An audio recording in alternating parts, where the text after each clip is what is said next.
बंदर और मगरमच्छ।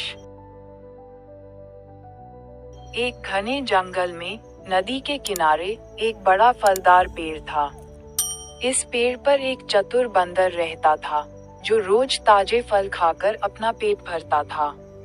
नदी में रहने वाला एक मगरमच्छ, जिसका नाम गोटू था, अक्सर बंदर से मिलने आता और बंदर उसे भी फल खिलाता। धीरे धीरे वे अच्छे दोस्त बन गए। लेकिन एक दिन मगरमच्छ की पत्नी ने उससे बंदर का दिल लाने की फरमाइश की। वह कहती थी, अगर बंदर इतने रसीले फल खाता है तो उसका दिल भी बहुत स्वादिष्ट होगा। मगरमच्छ अपनी पत्नी की बात सुनकर दुविधा में पड़ गया। वह अपने दोस्त बंदर को धोखा देने का विचार कर रहा था, लेकिन उसका मन भी इस बात से दुखी था। अगले दिन मगरमच्छ ने बंदर को अपनी पत्नी से मिलवाने का बहाना बनाकर नदी के पार आमंत्रित किया। बंदर, जो स्वभाव से भोला और दयालु था, तुरंत तैयार हो गया। जैसे ही वे नदी के बीचों बीच पहुंचे, मगरमच्छ ने अपनी योजना का खुलासा किया। बंदर चौंक उठा, लेकिन उसने तुरंत अपनी बुद्धिमत्ता का इस्तेमाल किया।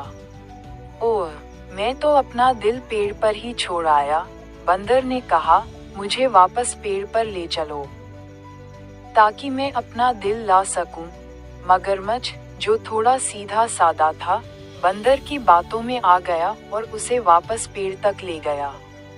जैसे ही वे पेड़ के पास पहुंचे, बंदर फुर्ती से पेड़ पर चढ़ गया और मगरमच्छ से बोला, तुम मेरे सच्चे दोस्त थे, लेकिन तुमने धोखा देने की कोशिश की। दिल तो हमेशा शरीर में ही होता है। ये तो मैंने तुमसे बचने के लिए कहा था। मगरमच्छ को अपनी गलती का एहसास हुआ और वह शर्मिंदा हो गया। उसने बंदर से माफी मांगी और वादा किया कि वह फिर कभी धोखा नहीं देगा। बंदर ने मगरमच्छ को माफ कर दिया, लेकिन उसने सावधानी बरतने का फैसला किया।